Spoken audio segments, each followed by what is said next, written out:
On December 26, 2019, novel coronavirus was first detected in Wuhan. Because it's a highly contagious disease, it's become a pandemic in China very quickly. Therefore, so many scholars predict that the pandemic will be spread to the whole world if each country doesn't tackle effective measure instantly. In the end, the prediction comes true. COVID-19 is a contagious disease that will be spread by direct transmission and airborne transmission. Moreover, this brand new virus can be transmitted between humans through droplets too. Most infected people will develop mild to moderate illness and recover without hospitalization, just like fever, dry cough, and tiredness. On the other hand, people infected by serious symptoms may have difficulty breathing or shortness of breath. So far, COVID-19 has infected approximately 170 million patients in 220 countries and territories, with roughly 3.53 million fatalities to date. It has become one of the most contagious diseases among all kinds of pandemics undoubtedly. As of now, the epidemic has lasted for a year and a half.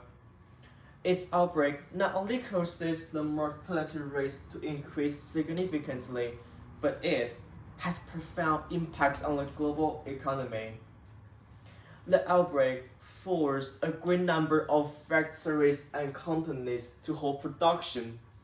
Moreover, unemployment rates in major economies have risen rapidly.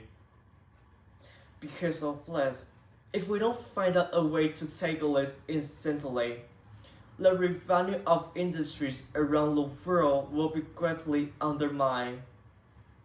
So now, let's talk about the post-pandemic era. Firstly, you can see this picture. It's called K-shaped recovery, and it will be divided into two parts, the upper half and the lower half.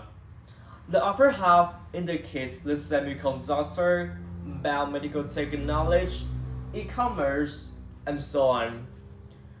With the rapid development of technology, the demand for talent development and cultivation have been dramatically increased.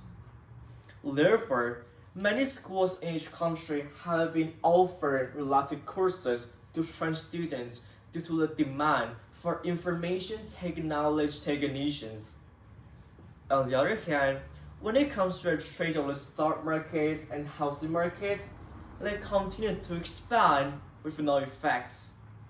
And these related industries have a recovery from the recession very quickly. Then, please take a look at the lower half. It indicates the real economy, including traditional industry, service industry, tourism industry, and so on. In this modern world, online shopping and e-commerce are getting more advanced than before. Because of this, it's gradually erode traditional retail markets. Moreover, with the greater spread of the epidemic, people start reducing the rates of eating out and shopping for the sake of reducing the risk of cluster infection. In the end, the revenue of retail markets and hospitality took a hit as people stayed home to avoid getting sick. Because of this, we can clearly find the effects of polarization on economic growth. In recent years, economists and analysts frequently use it to describe economic polarization. Most of them suggest that it will widen rich to poor divisions even though it can slightly restore confidence of financial markets. Marko Kononowicz is an analyst of JP Morgan Chase, and his position on this problem is the rapid transformation and development of society during the coronavirus pandemic have aggravated the phenomenon of economic inequality. As a result, it causes the rich to get richer and the poor to get poorer. Moreover, the World Economic Outlook in 2020, suggested by International Monetary Fund, has predicted that the global economy is projected as negative 3.2%. On the other hand, this is data that shows the shrink as annual rate of negative 31.7% in the second quarter, as restaurants and retailers close their doors in desperate effort to slow the spread of the virus in America. The coronavirus pandemic triggered the sharpest economic contraction in modern American history. Not only for America, but other countries have also been falling victims to the recession. However, real economy around the world didn't give in, even though it belonged to the lower half. Most industries, including it, decide to change the way of marketing. Take Taiwan's hypermarkets for example. They combine the shop online and traditional brick and mortar shops to sell their products.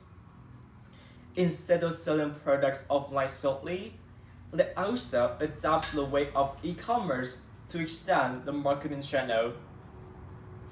To attract customers, they post their products on the website and promote them by using live streams, online marketplaces, fan pages, and anything you can imagine promoting your products on websites.